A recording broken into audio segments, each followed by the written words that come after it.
On paper, I was the luckiest woman in New York Met Gala penthouse billionaire husband. But when he said, "You're just the decoration, I'm the gift," something in me snapped. And that was the night I decided to ruin him. Slowly. The flashbulbs were a firing squad. They went off in a chaotic, blinding staccato pop, pop, pop, turning the red carpet of the Met Gala into a strobe-lit war zone.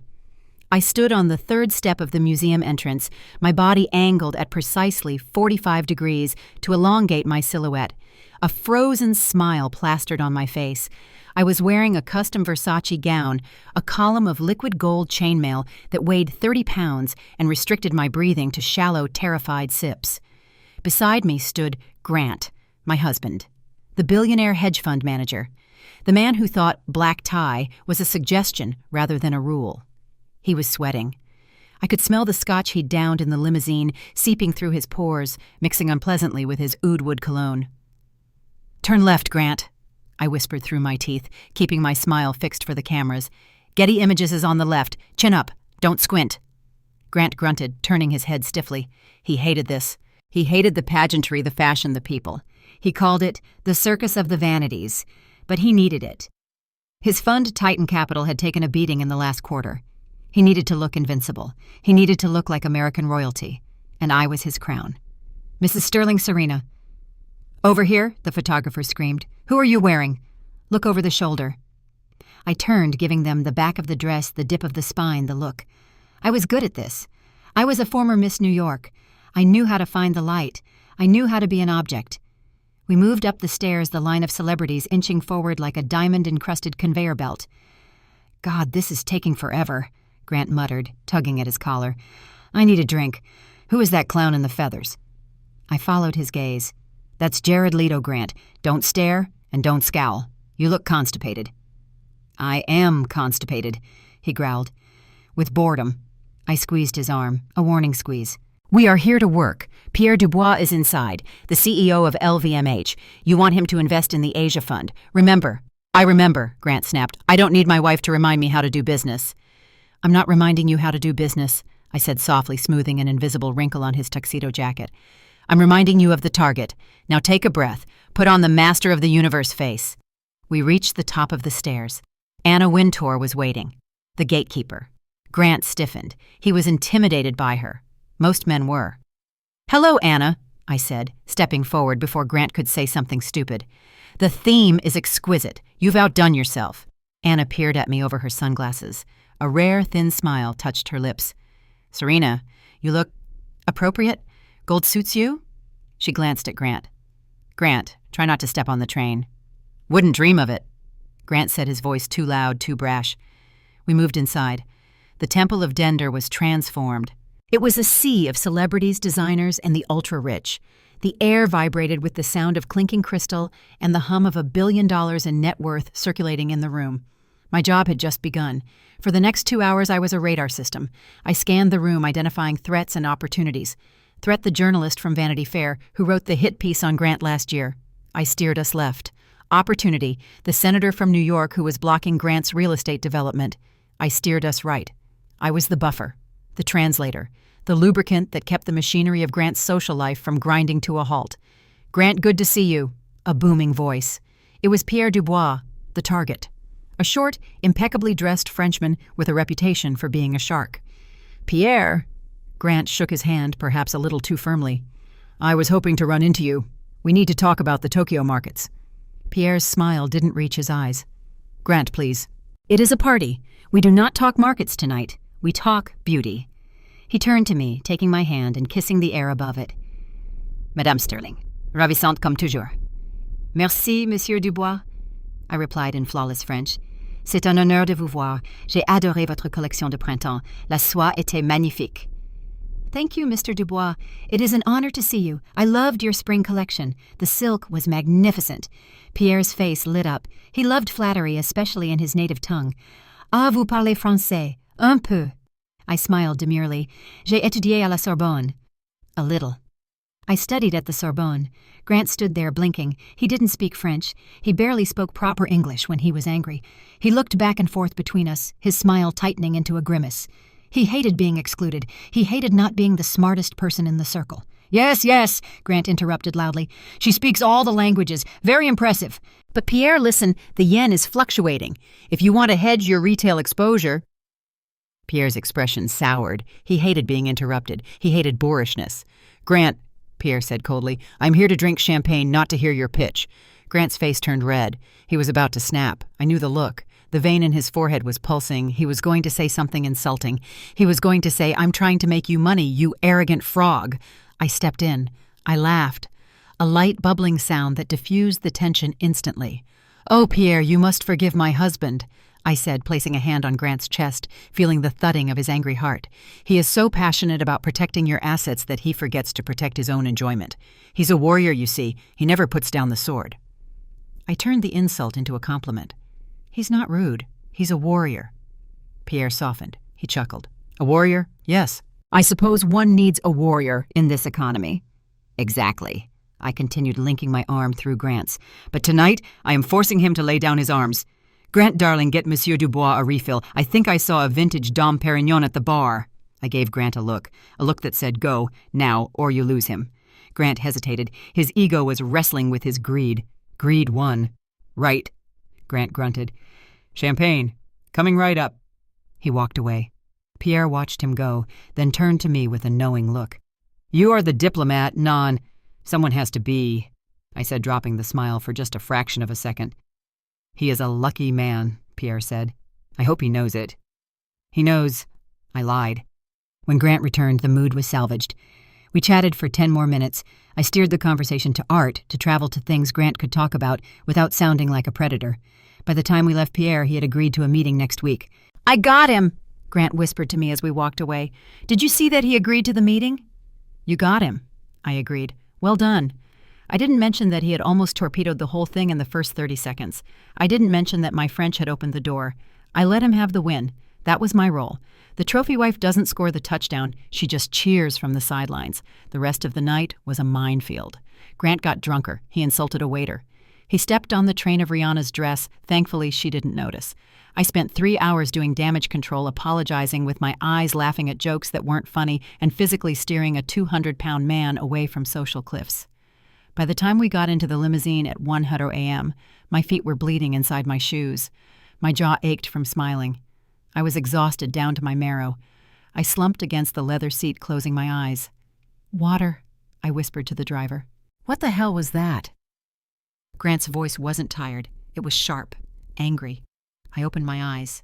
He was staring at me from the other side of the car, his tie undone, his face flushed with alcohol and misplaced rage. What was what? I asked. With Dubois, the French, the giggling? I was translating Grant. I was making conversation. You were flirting, he spat. You were showing off. Oh, look at me, I went to the Sorbonne. You made me look like an idiot. I sat up straighter. I saved you. You were about to pitch him on the yen in the middle of a cocktail party. He was annoyed. I smoothed it over. I didn't need smoothing, Grant shouted, slamming his hand against the leather armrest. I am managing $6 billion. I know how to talk to a client. Not that client, I said, my patience finally snapping. Pierre values culture. He values subtlety. You were bulldozing him. So you decided to emasculate me, Grant sneered. You decided to take over the conversation. Do you think he wants to talk to you? You think he cares about your opinion on silk? He seemed to, I said coolly. He was staring at your tits, Serena. That's why he was talking to you. Don't confuse your ass with your intellect. The words hung in the air, ugly and brutal. I looked at him. I looked at the man I had married 3 years ago. I thought I was marrying a powerful, ambitious visionary. I realized now I had married a bully with a bank account. I have a degree in international relations, Grant, I said quietly. I speak 4 languages. I know more about geopolitics than half your board members. I am not just a pair of tits. Grant laughed. It was a dry, hacking sound. He reached into his pocket and pulled out the velvet box containing the diamond necklace I was supposed to return to the jeweler tomorrow. It was a loaner piece, a prop. You see this? He asked, dangling the diamonds in the dim light of the limo. It's the necklace, I said. It's a decoration, he corrected. It sparkles. It catches the light. It makes people look at it. That's its job. He tossed the necklace at me. It hit my chest with a cold, hard slap and fell into my lap. That's you, Serena, he said, leaning forward, his eyes dead. You are the decoration. I didn't marry you for your opinions on the European market. I didn't marry you for your French accent. I married you to stand next to me and look expensive, to signal to the world that I can afford the best." He poured himself a drink from the car's decanter. "You are the wrapping paper." He took a sip. "I am the gift. The gift is the money, the power, the genius. You are just the shiny foil that makes people want to open the box.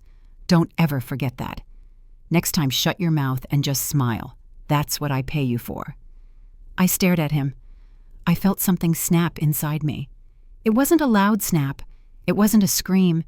It was a quiet internal fracture, like a hairline crack in a crystal vase. The wrapping paper, what I pay you for. He didn't see me as a partner. He saw me as an employee, and not even a valued employee, a decorative one. A mannequin. I picked up the necklace from my lap. I placed it back in the box. I snapped the lid shut. I didn't cry. Crying would ruin my makeup. And Grant hated when my makeup ran. It was messy. "Understood," I said. "Good." Grant grunted, satisfied that he had put me back in my place. He pulled out his phone and started scrolling, dismissing me entirely. I looked out the window at the passing lights of Manhattan. He wanted a mannequin. He wanted silence. He wanted wrapping paper. Be careful what you wish for Grant. The penthouse was silent when we arrived. The staff had gone to bed. Grant walked straight to the master bedroom, leaving his tuxedo jacket on the floor of the hallway for someone else to pick up. That someone was usually me. I stood in the hallway, looking at the jacket. It was a Tom Ford, $5,000, crumpled on the floor like trash. I stepped over it. I didn't pick it up. I walked into the bedroom. Grant was already in the bathroom brushing his teeth. I went to my vanity. I sat down. I began to remove the armor. I unpinned my hair. It fell in heavy waves around my shoulders. I took a cotton pad and soaked it in micellar water. I wiped away the red lipstick. I wiped away the contour. I wiped away the master of the universe's wife. I looked at my face in the mirror. I was 28. I had a master's degree. I had turned down a job at the UN to support Grant's career. I managed 3 households, a staff of 10, and a social calendar that rivaled the president's. And he thought I was just shiny foil. Grant walked out of the bathroom. He climbed into bed, not even looking at me. "Turn off the lights," he commanded. "I have an early meeting." I didn't answer. I finished cleaning my face. I applied my night cream. I stood up. I walked to the switch. I turned off the lights. "Good night," he mumbled. I didn't say good night. I walked out of the room. "Serena?" he called out, annoyed. "Where are you going?" I didn't answer. I walked down the hall to the guest room, the blue room. I went inside. I locked the door. I lay down on the bed. Tomorrow was Monday. Monday was the beginning of Hell Week, the week leading up to the closing of the Tanaka deal. Mr. Tanaka was flying in from Kyoto. Grant had a dinner party scheduled for Tuesday, a golf outing on Wednesday, a cocktail reception on Thursday, and the final signing dinner on Friday. He needed me. He needed me to plan the menus. He needed me to arrange the flowers. He needed me to manage the seating chart so that Mr. Tanaka didn't sit next to the loudmouth Texan investor. He needed me to charm Mrs. Tanaka, who spoke no English. He needed the wrapping paper to sell the gift. I stared at the ceiling. I wasn't going to leave him. Not yet. Leaving was messy. Leaving meant lawyers and prenups and fighting for scraps. I wanted something better than leaving. I wanted him to fail. I wanted him to stand naked in the spotlight without his shiny foil and see exactly how much he was worth on his own. I reached for my phone on the nightstand. I opened my calendar. Monday review menu with chef. Order flowers for Tanaka Suite. Call driver. Tuesday dinner party prep. I selected all events for the week. I pressed delete. Then I opened my contacts. I found the number for the house manager, the chef, and the cleaning staff. I created a group chat. Message. Good evening, everyone. Due to a personal restructuring of my duties requested by Mr. Sterling, I will no longer be managing the household operations effective immediately. Please direct all questions, invoices, and scheduling issues directly to Grant. I will be taking a sabbatical from domestic management. Do not text me. Do not call me. Best, Serena. Send. I put the phone down. I felt a strange lightness in my chest, a giddy, terrifying freedom. Grant wanted a trophy wife fine. Trophies don't speak. Trophies don't cook. Trophies don't manage staff. Trophies just sit on the shelf and gather dust. I closed my eyes. The strike had begun. Monday morning in the Sterling penthouse usually unfolded with the precision of a military operation choreographed by me. At 6:00 a.m., the housekeeper Maria would place a silver tray outside the master bedroom door, containing a double espresso for Grant Bean's ground exactly 30 seconds prior, a matcha latte for me, and the Wall Street Journal and Financial Times, both ironed flat to remove the creases and the ink smudge. At 6:30 a.m., Grant's personal stylist would arrive to lay out 3 suit options based on the weather forecast and his meeting schedule. By 7:00 a.m., the house manager would brief me on the day's logistics while I ate a grapefruit with a silver spoon. Today, Monday morning, unfolded like a train wreck in slow motion. I woke up at 8:00 a.m. The sun was streaming aggressively through the blackout curtains I hadn't bothered to close the night before in the guest room. The room was silent. No smell of coffee, no rustle of newspapers, no soft knock at the door. I stretched luxuriously in the guest bed. My limbs felt heavy, not with exhaustion, but with the delicious narcotic languor of having absolutely nothing to do. I put on a silk robe, pale pink, trimmed with ostrich feathers. It was absurd. It was frivolous. It was perfect for my new role as the useless ornament. I walked out into the hallway. Grant was standing in the kitchen wearing only his boxer briefs and a look of thunderous confusion. He was staring at the Nespresso machine as if it were a complex alien artifact that had just landed from Mars. "Where is Maria?" he barked when he saw me. He didn't say good morning. He didn't ask why I slept in the guest room. He just demanded service. "I don't know," I said, drifting over to the window to admire the view of Central Park. The trees were turning gold. "Did you call her?" "I don't call the help, Serena. You call the help. That's your job." "Not anymore," I reminded him, tracing a pattern on the cold glass of the window. "Remember, I'm just the decoration. Decorations don't manage staff rosters. Decorations just sit there and sparkle." Grant slammed his hand on the marble counter. "Don't be petulant. Where is my coffee? Where is my suit? I have a strategy meeting at 9:00 a.m. "The coffee beans are in the pantry top shelf," I said helpfully, not turning around. "The water comes from the tap. As for your suit, I believe the dry cleaner comes on Tuesdays, but since no one coordinated the pickup last week because I was on strike, I assume your suits are still in the hamper." Grant's face turned a dangerous shade of purple. "You let my suit sit in a hamper." "I didn't let anything happen." I turned to him, smiling a vapid, empty smile. "I simply didn't intervene. I was busy being beautiful. Do you like my robe? It's vintage." He stared at me, his eyes bulging. For a moment, I thought he might hit me. But Grant wasn't physically violent. He was psychologically corrosive. Physical violence left marks. Grant preferred scars you couldn't see. "You're playing a dangerous game, Serena," he hissed. "You think this is funny? I am closing the biggest deal of the decade on Friday. Tanaka is flying in. I need this house running perfectly." "Then you should probably hire a house manager," I suggested. "I hear they charge about $150,000 a year for the level of service you require, plus benefits, plus 401k. "I have a wife for that." "No," I corrected him softly. "You have a trophy, and trophies don't scrub toilets or iron shirts. Now, if you'll excuse me, I have a blowout appointment at 10. I need to maintain the asset." I turned and walked away, the ostrich feathers fluttering behind me like a taunt. Behind me, I heard the sound of a ceramic mug shattering against the wall. 1 point to the trophy. By Wednesday, the penthouse had descended into a subtle, expensive anarchy. It wasn't that the house was dirty. The cleaning crew still came on their automated schedule, but the soul of the house was rotting. The flowers in the foyer, usually replaced every 3 days with fresh white hydrangeas, were wilting. Brown petals littered the marble floor like dead moths. The air felt stale. The mail was piling up on the console table, an unorganized mountain of bills, invitations, and magazines that Grant ignored. I spent my days at the spa or shopping or sitting in the library reading novels. I was omnipresent but utterly useless. I was a ghost in couture. Grant was fraying at the edges. He was wearing a suit that hadn't been pressed properly. He had cut himself shaving because he couldn't find his styptic pencil. I had moved it to the guest bath. He was constantly on his phone, screaming at his executive assistant, trying to make her do the things I used to do. But an executive assistant manages a calendar. A wife manages a life. There is a difference. Wednesday evening was the casual mixer at the St. Andrews Golf Club. It was a prelude to the Tanaka arrival. Mr. Tanaka wasn't there yet, but his advance team was his lawyers, his financial advisors, and his VP of Operations, Mr. Sato. "Get dressed," Grant commanded, storming into the library where I was reading Madame Bovary. "The car is here, and for God's sake, wear something appropriate. No feathers." I put down my book. "Of course, darling." I went to my closet. I chose a dress by Victoria Beckham. It was sleek-fitted and extremely restrictive. It was a beautiful dress. It was also a dress that made it impossible to sit comfortably or eat anything substantial. It was a dress designed for a mannequin. Perfect. In the car, Grant was reviewing notes on his iPad. The interior of the Maybach smelled of leather and his stress sweat. "Okay, listen to me," he said, not looking up. "Mr. Sato is the key. He advises Tanaka on everything. His wife Yumi is with him. She's shy. She collects porcelain. You need to talk to her about porcelain. Break the ice, make her feel welcome, and keep the other wives away from her. They're sharks." I stared out the window at the passing greenery of Westchester. "Did you hear me?" "I heard you," I said, "at the porcelain. Got it." We arrived at the club. The setting sun cast long shadows across the manicured greens. Waiters circulated with trays of scotch and cigars.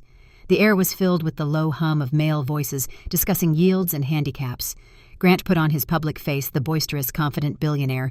He gripped my elbow, steering me toward a group of Japanese men standing near the terrace. "Mr. Sato," Grant boomed, extending a hand. "Welcome to New York." Mr. Sato bowed slightly. He was a man of few words, sharp eyes, and impeccable manners. Beside him stood a woman in a conservative navy dress. Yumi. She looked terrified, clutching a small beaded handbag with both hands. "Grant-san," Mr. Sato said, "thank you for having us. Please call me Grant, and this is my better half, Serena." Grant stepped back, waiting for me to work my magic, waiting for me to step forward, bow correctly. 15 degrees for a peer, 30 for a superior, greet them in Japanese, which I spoke fluently, and whisk Yumi away to talk about mice and vases. I smiled. It was the smile of a lobotomy patient. I didn't bow. I gave a little American wave. "Hi there," I chirped. "I love your dress. It's so blue." Grant froze. His smile twitched. Mr. Sato looked confused. In his culture, the wife's behavior reflected the husband's status. My casualness wasn't just rude. It was a signal that Grant couldn't control his household. "Yumi," Grant said, sweating slightly. "Serena is a huge fan of ceramics. Aren't you, honey?" He kicked my ankle gently. "Ceramics." I looked blank. "Oh, you mean plates?" "Yes, we have lots of plates. Grant buys them. I just eat off them." I laughed. A hollow, tinkling sound. Yumi stared at me. She didn't speak English well, but she understood tone. She understood that I was vapid. She looked at her husband, then looked down at her shoes. She felt awkward. She felt unwelcomed. "Why don't the ladies go get a drink?" Grant suggested through gritted teeth. "Serena, take Mrs. Sato to the bar." "Sure," I said. "Come on, Yumi. Let's go find some Chardonnay." I walked toward the bar. Yumi followed me hesitant. When we got to the bar, I ordered a glass of wine. I didn't order one for her. I didn't ask her what she wanted. I just stood there, sipping my drink, looking out at the golf course, posing. Yumi stood next to me. The silence stretched. It was excruciating. Usually, I would be asking about her children, her flight, her collection. I would be bridging the cultural gap. I would be translating the room for her. Today, I was a wall. A very expensive, well-dressed wall. After 5 minutes of silence, Yumi whispered, "Toilet? Over there." I pointed vaguely with my wineglass. Down the hall, left at the statue. I didn't offer to walk her. I didn't offer to hold her purse. She scurried away, looking relieved to escape me. When Grant came over 10 minutes later, I was alone checking my reflection in a spoon. "Where is she?" he hissed. "Bathroom, I think." "You left her alone. She doesn't speak English." "She's a grown woman, Grant. I'm sure she can figure out a toilet." "You are embarrassing me," he whispered, grabbing my arm. "Sato is watching. He thinks you're an idiot." "I thought that was the point." I widened my eyes innocently. "Wrapping paper isn't supposed to be smart, Grant. It's just supposed to be shiny. Am I not shiny enough? Look at this fabric. It reflects light beautifully." Grant released my arm as if I burned him. "Fix this," he growled. "Go find her. Apologize. Talk about the damn porcelain." "I can't," I said.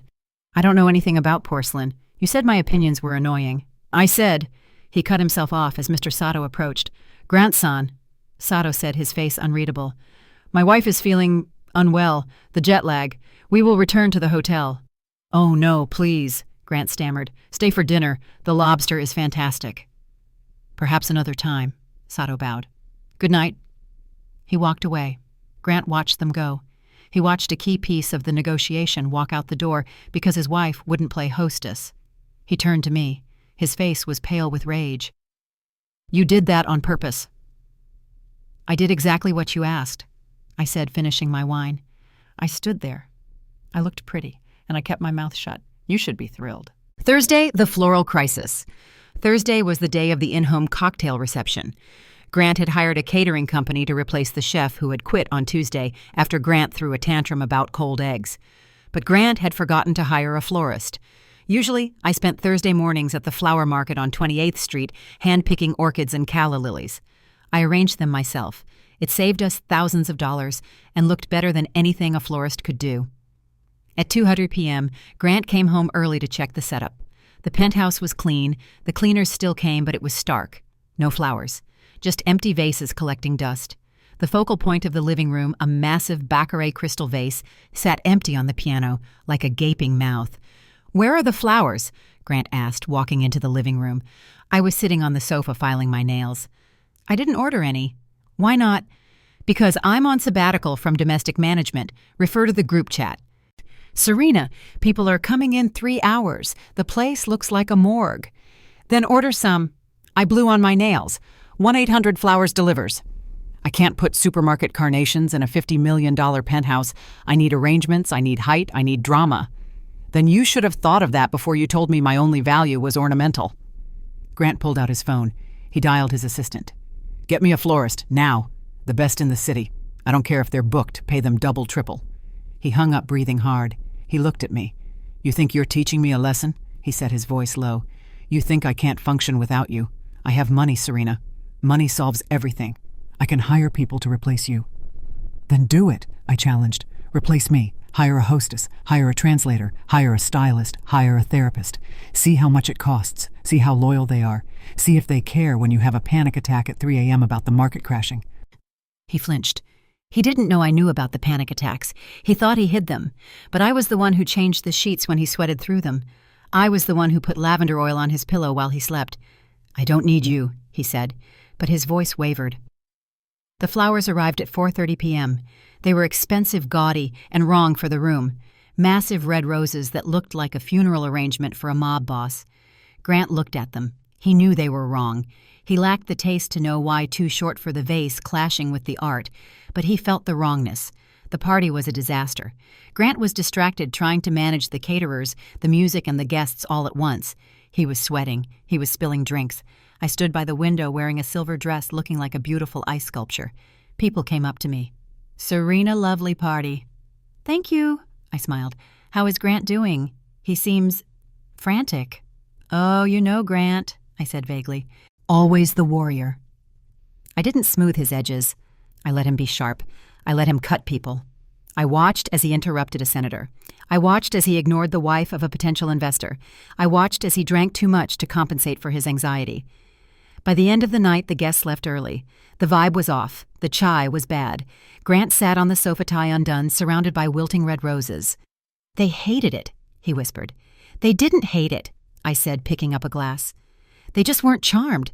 Money can buy the room, Grant, but it can't buy the atmosphere. That's soft power, and you don't respect soft power." "Go to hell," he muttered.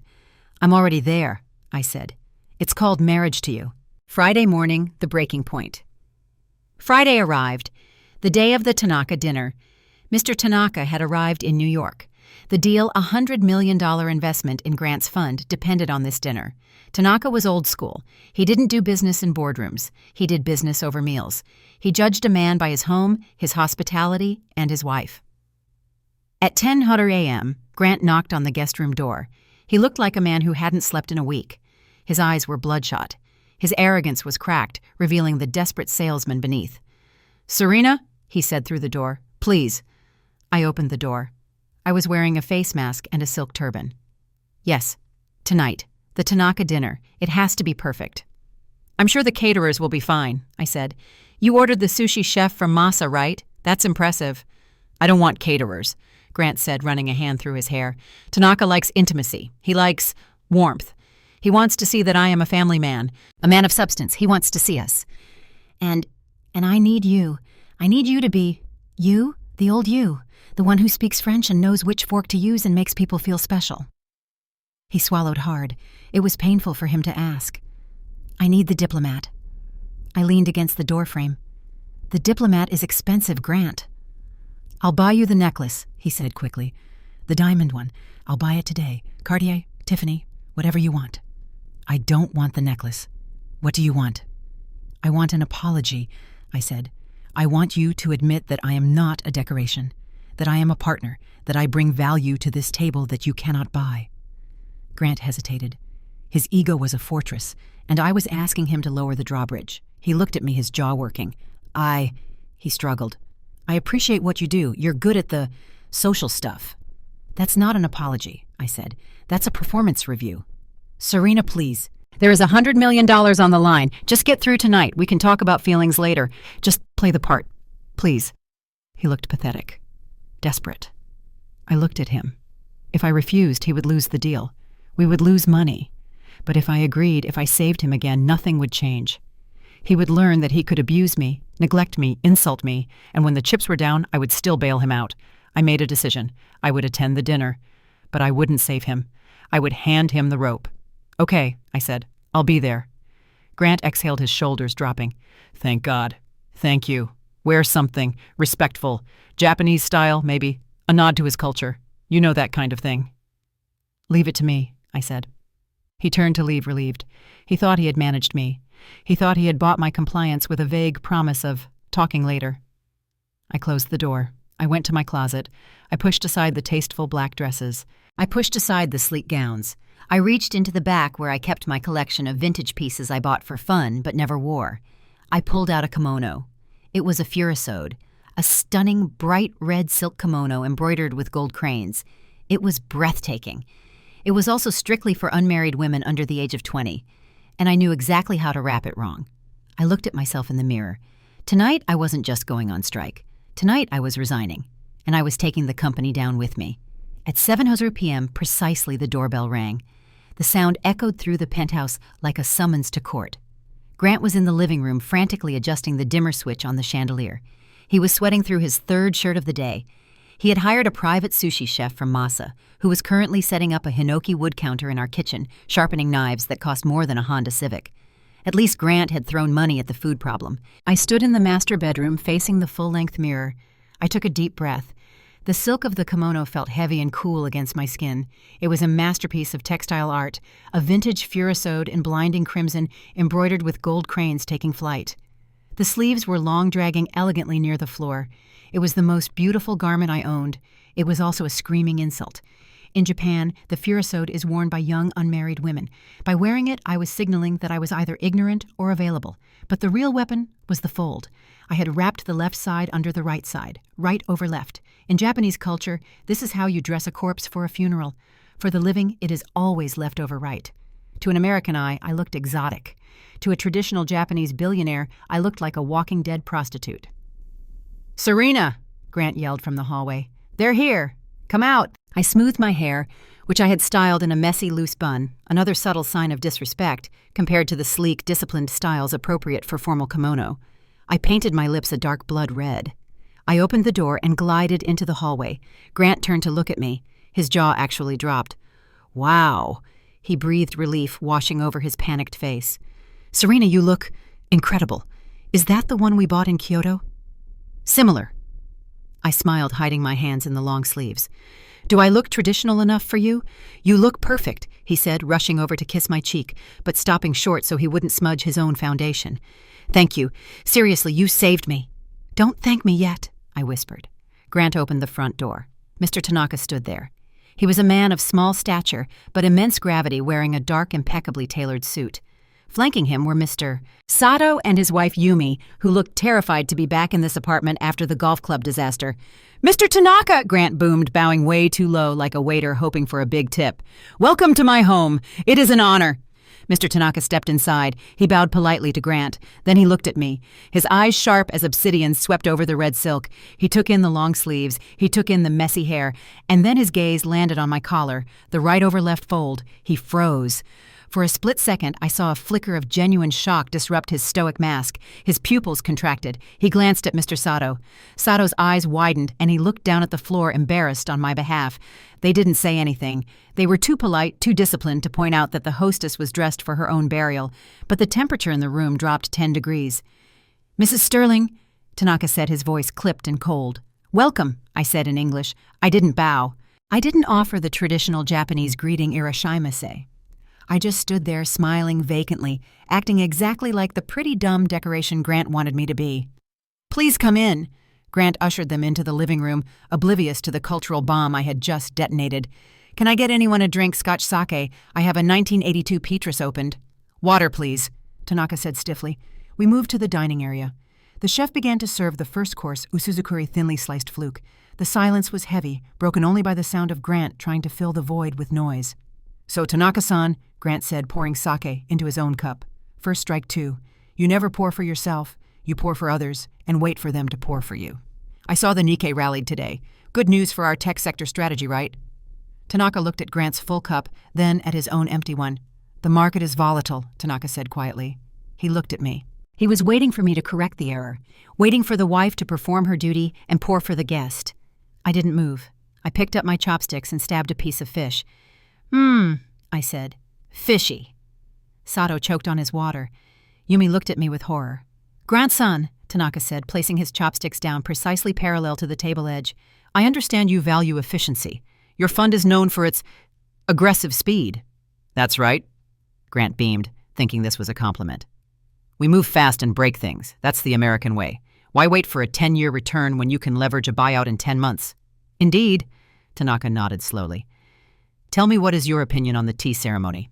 I hid a smile behind my sleeve. It was a test, a classic character test. He was asking if Grant respected process, patience, and tradition. Grant laughed. He leaned back in his chair, swirling his sake. "Honestly, between us," Grant winked, "I think it's a bit of a waste of time. I mean, it's beautiful theater, sure, but 4 hours to drink a cup of green tea? In my world, time is money. I prefer a double espresso. Get the caffeine, get the deal done, move on." The air left the room. It was a direct insult. He had just dismissed 1,000 years of spiritual tradition as theater. Grant looked around the table. He saw Sato's pale face. He saw Tanaka's stone expression. He realized too late that he had stepped on a landmine. He looked at me. His eyes pleaded, "Fix it. Translate. Say something smart. Tell him I'm joking." I looked at Grant. I took a sip of my water.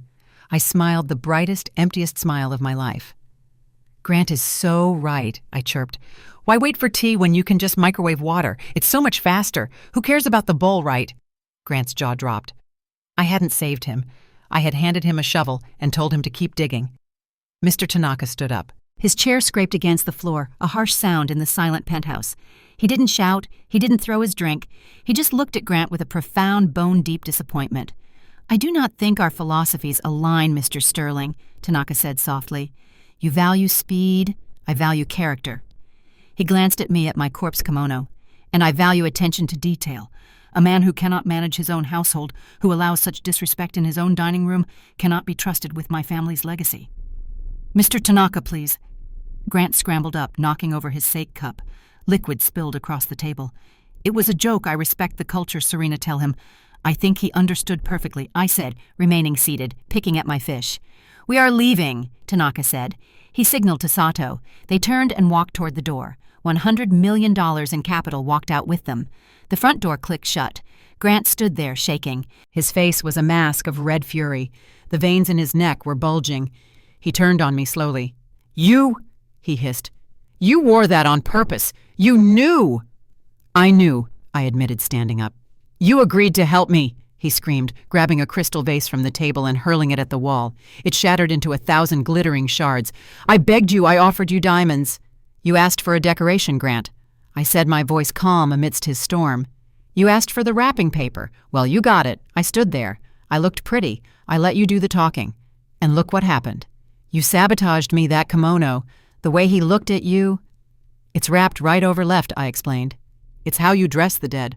I thought it was fitting, since our marriage is dead." Grant froze. "What?" I reached up and untied the obi sash. The heavy red silk fell open. Underneath, I was wearing a simple black slip dress and street shoes. I shrugged the kimono off. It pooled on the floor like a puddle of blood. I walked to the table. I picked up the diamond wedding ring, the 10-carat rock he had used to mark his territory 3 years ago. I dropped it into his spilled sake. Plink. "I quit," I said. "You can't quit," Grant snarled, stepping over the broken glass to get to me. "You're my wife. You signed a prenup. If you leave, you get nothing. You'll be on the street. You have no job. You have no money. You're nothing without me." "I have a master's degree," I reminded him. "I speak 4 languages, and I have something you don't." "What's that? A pretty face?" "Soft skills," I said, "and dignity." I picked up my purse from the chair. I had packed it earlier. My passport, my credentials, a change of clothes. "Where do you think you're going?" He blocked my path to the door. "To cry to your mother." "I'm going to the Mandarin Oriental," I said. "Mr. Tanaka is staying in Suite 400. I'm going to go down there, bow, Correctly speak to him in Japanese and apologize for the disrespect of my husband. I'm going to tell him that I'm leaving you because I cannot be married to a man without honor." Grant laughed. It was a manic, terrified sound. "You think he'll see you? You think he'll hire you? You're delusional." "Maybe," I said. "But unlike you, I know how to open a door." I sidestepped him. He grabbed my arm. "I won't let you leave." I looked at his hand on my arm. Then I looked at his eyes. "If you don't let go," I said quietly, "I will call the police, and the paparazzi are already outside Grant. Do you want a domestic abuse scandal on top of a failed merger?" He hesitated. His reputation. It was the only thing he loved more than control. He let go. "Get out!" he spat. "Go be a nobody." I opened the door. "Goodbye, Grant. Good luck with the laundry." I walked out. The elevator doors closed on his red, screaming face. I descended 40 floors. When I stepped out onto Fifth Avenue, the night air tasted like exhaust fumes and victory. I hailed a cab. "Mandarin Oriental, please." The lobby of the Mandarin Oriental was quiet. I walked to the concierge. "Please call Mr. Tanaka's suite. Tell him Serena Sterling is here to make amends." 5 minutes later, I was in the elevator. Mr. Sato opened the door. He looked surprised to see me dressed in black, stripped of the kimono. Mr. Tanaka was sitting by the window drinking tea. I walked into the room. I didn't smile. I didn't wave. I knelt on the floor.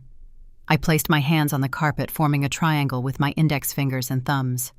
I lowered my head until my forehead touched my hands. The dogeza, the deepest form of apology. "Tanaka-sama," I spoke in clear, formal Japanese. "I humbly beg your forgiveness for the insult to your traditions. My attire and my husband's behavior were shameful. I wore the kimono of the dead to signal the end of my marriage, but I dishonored your table in the process. For that, I am truly sorry." I stayed bowed. I waited. The silence stretched for a long time. "Stand up, Serena-san," Tanaka said. I stood up. He was studying me. There was no anger in his eyes now, only curiosity. "You speak the language well," he noted. "I studied in Tokyo for 2 years," I said, "before I became a decoration." "Why did you marry him?" Tanaka asked bluntly. "I thought his power was strength," I admitted. I realized too late that it was just noise. "And now I am leaving him. I have nothing, but I wanted to clear my conscience before I go." Tanaka sipped his tea. "You navigated that dinner room like a warrior," he said. "You weaponized etiquette. It was ruthless. It was necessary." "My company," Tanaka said slowly, "is looking to expand into the European luxury market. We need someone who understands the West but respects the East, someone who can translate not just language but intent." My heart skipped a beat. "I know the European market," I said. "I know the players." "Sato," Tanaka called out, "draft a contract. Director of International Relations. Base salary, $300,000. Relocation to Tokyo included." He looked at me. "Is that acceptable?" I smiled. A real smile, not a trophy smile. "It would be an honor." 6 months later. The charity gala season in New York is relentless. It is a carousel of the same faces, the same bad chicken dinners, the same hollow conversations. But tonight was different. Tonight was the Global Rim Gala, hosted by Tanaka Industries. I stood at the top of the stairs at Cipriani Wall Street. I wasn't wearing a kimono. I wasn't wearing a restrictive gold dress. I was wearing a black tuxedo suit by Yves Saint Laurent. Sharp, powerful, elegant. I held a clipboard, not a clutch. "Serena." I looked down the stairs. Grant was standing there. He looked diminished. His tuxedo was ill-fitting, as if he had lost weight. His face was puffy. He was alone. Titan Capital had imploded after the Tanaka deal fell through. Investors fled. He was currently managing a small family office, fighting lawsuits and trying to claw his way back into relevance. "Hello, Grant," I said. He stared at me. He stared at the way the staff deferred to me. He stared at the earpiece I was wearing. You work for him." "I run his international division," I corrected. He laughed, but it was a bitter, broken sound. "So you're a secretary now? A glorified assistant?" "No." I stepped down 1 step so I was looking him in the eye. "I'm the gatekeeper, Grant. Mr. Tanaka is inside. The governor is inside. Pierre Dubois is inside. And if you want to talk to any of them, you have to go through me." Grant's face twisted. He looked at the closed doors of the ballroom. He needed capital. He needed connections. He needed access. And I held the keys. "Serena." He put on his charm, that oily, familiar smile. "Look, We had our differences, but we made a good team. Maybe we could grab a drink later. Catch up. I looked at him. I remembered the limousine. I remembered being called wrapping paper. I checked the guest list on my clipboard. "I'm sorry, Grant," I said coolly. "I don't see your name on the list." "I'm Grant Sterling," he hissed. "I'm always on the list. Not anymore." I signaled to the security guard, a large man who looked like he enjoyed his job. "This gentleman is trespassing. Please escort him out." "You can't do this," Grant shouted as the guard grabbed his arm. "You're nothing without me." "I was the wrapping paper, Grant," I whispered as he was dragged away. "But turns out the box was empty all along." I turned my back on him. I walked through the double doors into the ballroom. Mr. Tanaka raised his glass to me from the head table. I nodded. I wasn't a trophy. I wasn't a decoration. I was the one running the show.